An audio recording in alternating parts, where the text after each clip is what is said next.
ఇది మనకు కంచిలో గాంధీ రోడ్లో ప్రకాశ్ సిల్క్ పక్కన ఉన్నటువంటి ఒక శివాలయం. ఈ శివాలయంలో ఏమిటంటే పూర్వము ఒక చాకలివాడు ఉండేవాడు. అతను ఏంటంటే చాలా సజ్జనుడు, భక్తిపరాయణుడు.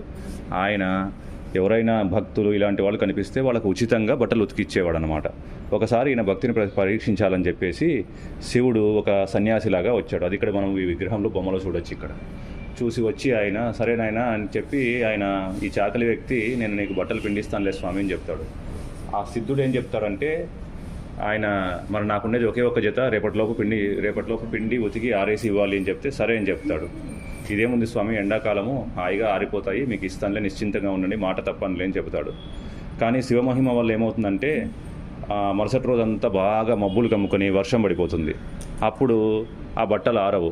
మరి శివుడు ఈ భక్తుడు ఏం చేస్తాడో పరీక్షిద్దామని చెప్పేసి వచ్చేసి మళ్ళీ అడుగుతాడు ఇతన్ని, నాకు ఉన్న ఒక జత బట్టలు కూడా లేకుండా చేసావు నువ్వు, నాకు ఇప్పుడు ఎలా ఇబ్బందిగా ఉంది కదా అని చెప్తే ఈయన మాట తప్పాను కదా అని చెప్పి తన తలని ఆ బండకు కొట్టుకొని ప్రాణాలు అర్పిద్దామని చూస్తూ ఉంటే ఇక్కడ విగ్రహంలో చూడొచ్చు మనము, స్వామి శివుని హస్తము ఆ బండలో నుంచి బయటికి వచ్చి అతన్ని కాపాడుతూ ఉందన్నమాట. ఇది ఇక్కడ ఉన్నటువంటి మహత్యం.